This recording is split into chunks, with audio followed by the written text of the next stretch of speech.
کرتے ہیں ہمیں کوئی جانے نہ، ہمیں کوئی پہچانے نہ، انہیں اپنے نام کی پرواہ ہی ان کو نہیں ہوتی، لیکن اللہ سبحانہ ان کے انتقال کرنے کے بعد بھی ان کو جو مقام و عزت دے دیتا ہے، اس کا اندازہ اس سے لگائیے کہ حضرت خواجہ غریب نواز رحمۃ اللہ علیہ کے انتقال کے کئی سال بعد تک،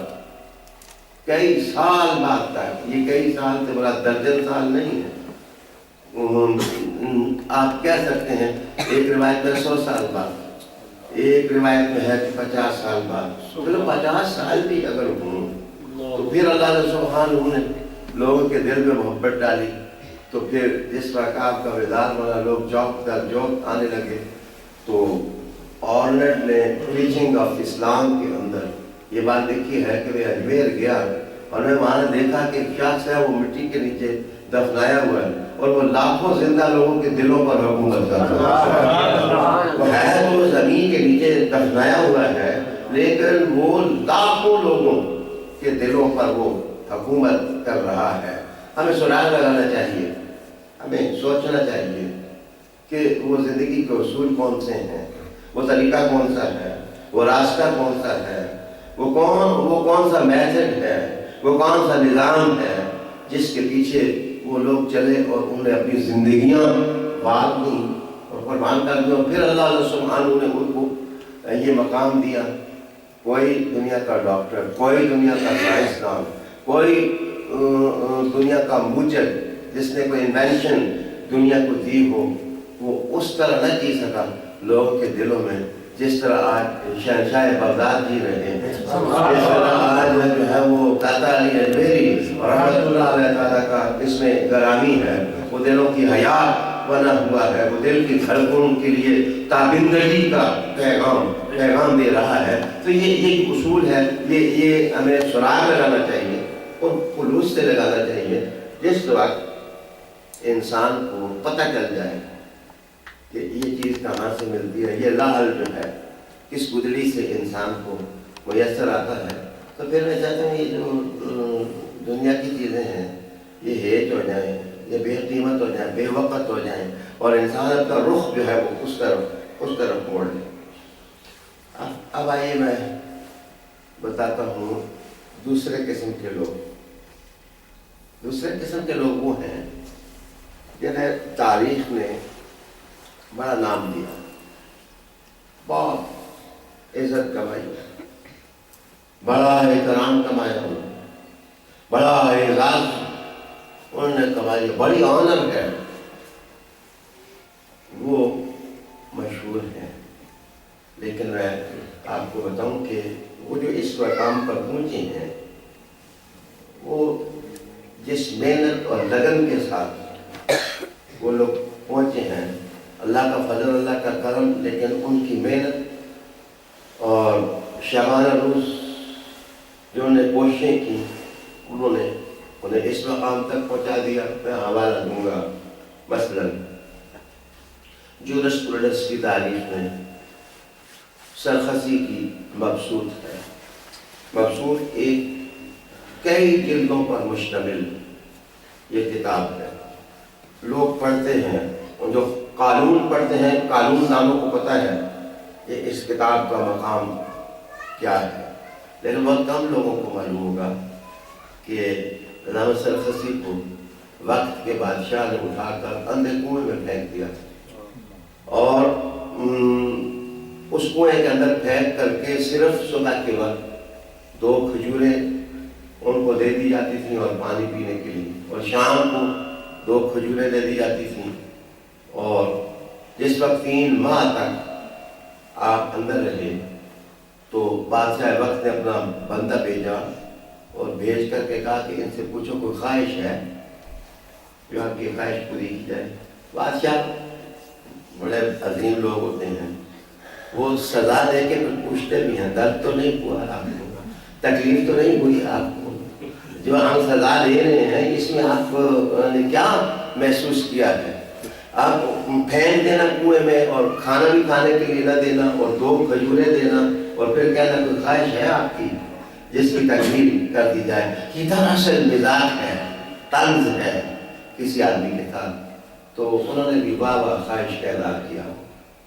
انہوں نے کہا کہ ایسے کریں کہ چاندنی رات جب ہو اور چاند اپنی روشنی زمین پر پھینک رہا ہو تو اس وقت میرا شاگرد ہے فلاں، اس کو کنویں کے دہانے پر بٹھا دو. تو میں نیچے سے اندر سے بولوں گا، اللہ نے جو میرے دل میں علم رکھا ہے میں وہ علم اس کی ڈکٹیشن دوں گا اور وہ اوپر لکھتا رہے گا چاندنی میں. مجھے چراغ کوئی نہیں چاہیے، مجھے لالٹین نہیں چاہیے، بجلیاں تو تھی نہیں اس زمانے میں. بادشاہ نے کہا کہ یہ تو بے وقوفانہ سی بات ہے. اب چاندنی کے اندر کنویں کے اوپر بیٹھ کر نیچے سے بندہ آواز دے تو آپ اندازہ لگا سکتے ہیں کہ کنویں کے اندر سے آواز دے کر بولنا کتنا مشکل، کتنا ادب ہوگا. تو پیارے دوستو اس نے کہا دے دو اس کو شاگرد، اس کو قلم نواد بھی دے دو. تو آپ نے مقصود جو کہ 20 جلدوں پر مشتمل ہے، ہر جلد 1000 صفحے پر مشتمل ہے، 20,000 صفحات پر مشتمل وہ جورسپروڈنس کی تاریخ کا مرکہ آپ نے کنویں کے اندر سے لکھایا اور آخر میں لکھتے ہیں آدھا ما املیت علی تلمیذی من بحر معطلہ. یہ وہ علم ہے جو میں نے اندھے کنویں سے چاندنی رات میں اپنے شاگرد کو لکھایا ہے.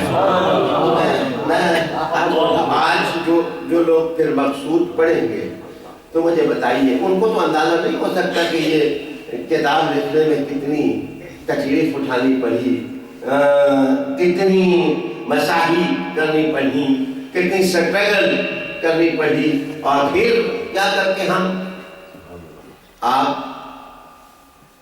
اور میں ایک مثال آپ کو دوں گا کہ سیدی شیخ عبدالقادر جیلانی، شہباز لامکانی، پیر پیراں قدس سرہ العزیز، وہ تو چند سالوں کے تھے کہ ماں نے کہا کہ جا علم پڑھنے کے لیے چلا جا. اور اگر میرے بارے میں تو یہ بھی سن لے کہ قضاء و قدر نے مجھے اپنی آغوش میں لے لیا ہے، میں دنیا سے چلی گئی ہوں تو واپس آنے کی ضرورت نہیں. جس وقت تک تو علم کا جو مطلوبہ نصاب ہے وہ تو پورا نہ کر لے. تو حضرت سیدی شیخ عبدالقادر جیلانی نکلے جنگلوں میں، پھر طلب علم اور محبت الہیہ میں 50 سال تک بغداد کے جنگلوں میں وہ چلے کاٹتے رہے. درختوں کے پتے آپ نے تناول فرمائے اور آبشاروں اور کسی چشمے کا پانی آپ پی لیتے. کھانے کے لیے پکی ہوئی روٹی ان کو نہ ملتی تو یہی جو جنگلی میوے شیب ہوتے ہیں وہ کھا کے آپ فرماتے ہیں کہ اس راہ میں ایسا بھی مقام آیا کہ مجھے درختوں کی چھالیں کھانی پڑی اور میرے پاس کھانے کے لیے کچھ نہ تھا. اور پھر ایک ایسا مقام آیا کہ امام غزالی بغداد میں جامعہ نظامیہ یعنی یونیورسٹی نظامیہ جو تھی اس کے وائس چانسلر تھے. آپ 18,000 آدمی اس وقت آپ کے پاس پڑھ رہا تھا.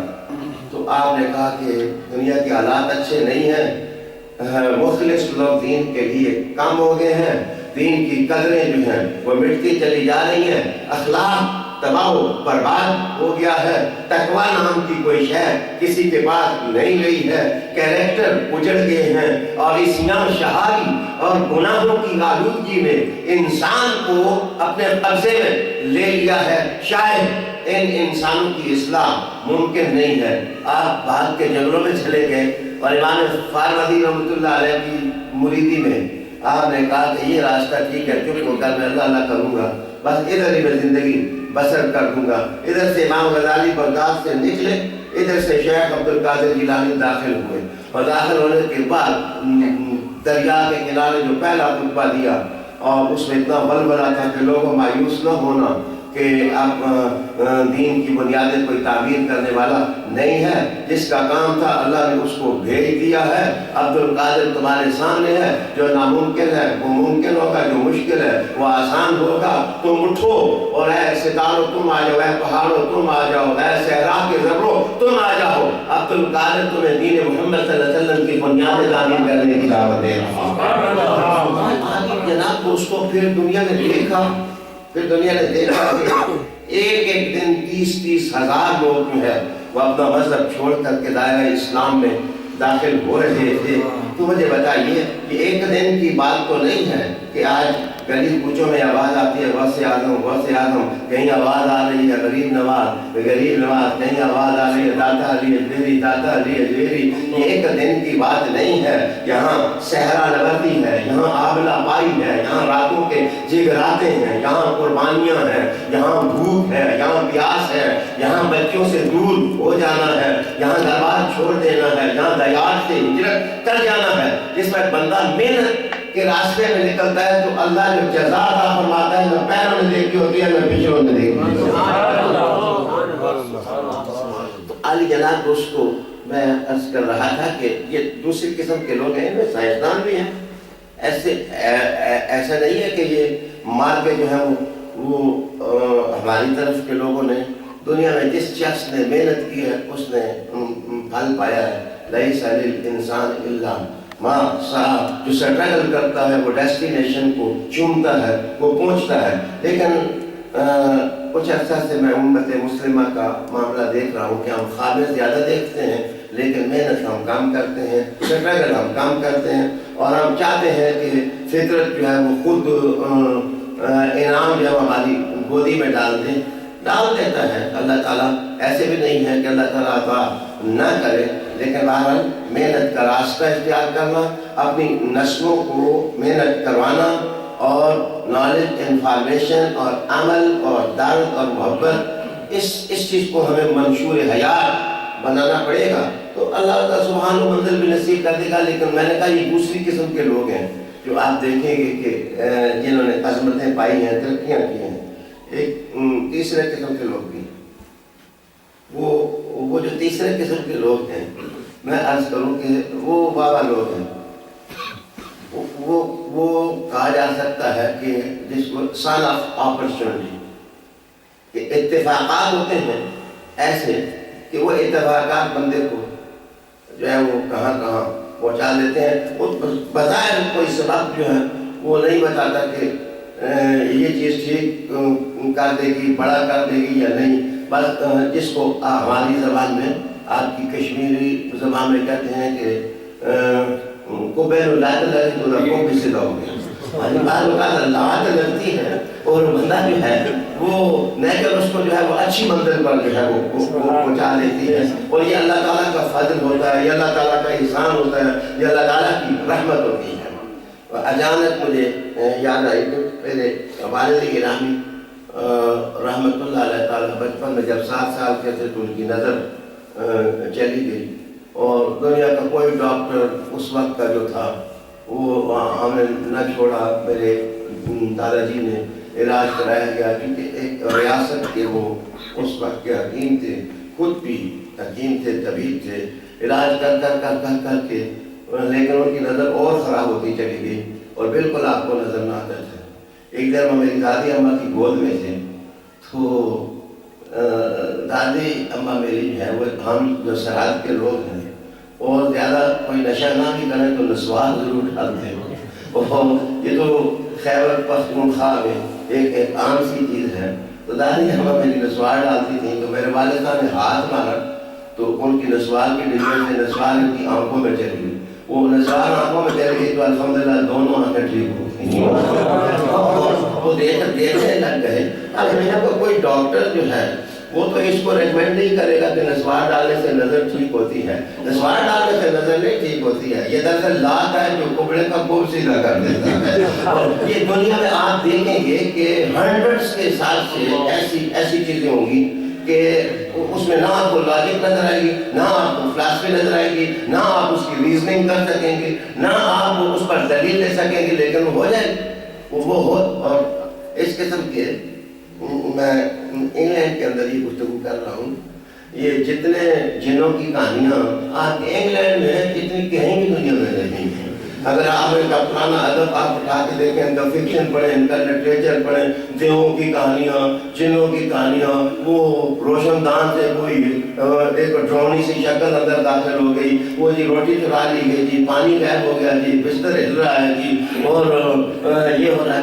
تو اسی لیے انہوں نے گاڑی کی جو رہنمائی کرتے ہیں اس کا نام ہی ٹم رکھا ہے. تو یہ گویا یہ پوری تہذیب اور کلچر ہے، ٹم کلچر ہے.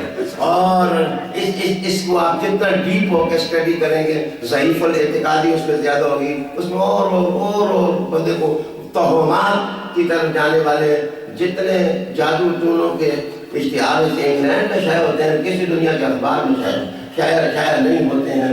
جہاں جس طرح تھانے دار جو ہے نا وہ خود ہی پرچہ بناتا ہے، پھر خود ہی کہتا ہے چلو چھوڑ دوں گا میں. اس طرح بابے دنیا کے آتے ہیں، خود ہی جادو کرتے ہیں، خود ہی جادو نکالنے. ایک دھندا مچا ہوا ہے، ایک آگ لگی ہوئی ہے.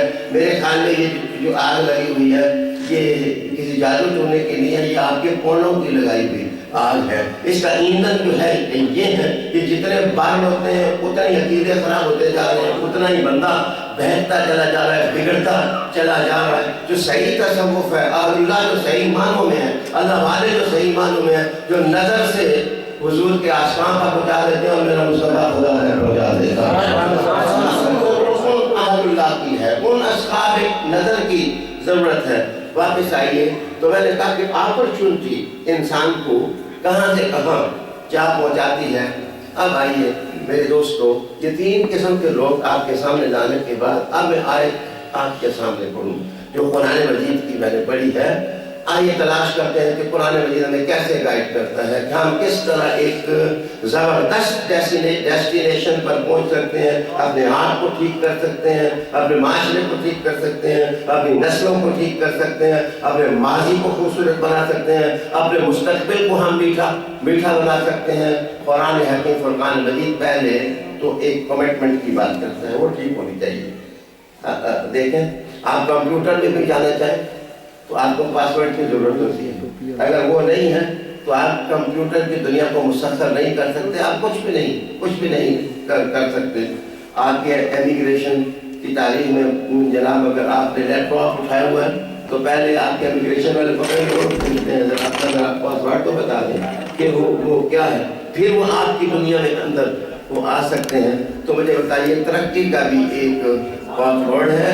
رب ذوالجلال نے قرآن مجید میں کہا ہے کہ اگر تم اپنی کمٹمنٹ اللہ المیتی کے ساتھ ٹھیک کر دو، ایمان اپنا ٹھیک کر لو، اپنا تعلق اللہ کی ذات کے ساتھ ٹھیک کر لو، تو تم جو ہے وہ اس کائنات میں اور اس دنیا میں ترقی کے ان اصولوں کا ذائقہ تم چکھنے کے قابل ہو سکتے ہو. اللہ رب العالمین نے ارشاد فرمایا، یا ایھا الذین آمنوا، اے ایمان والو. اس کے بعد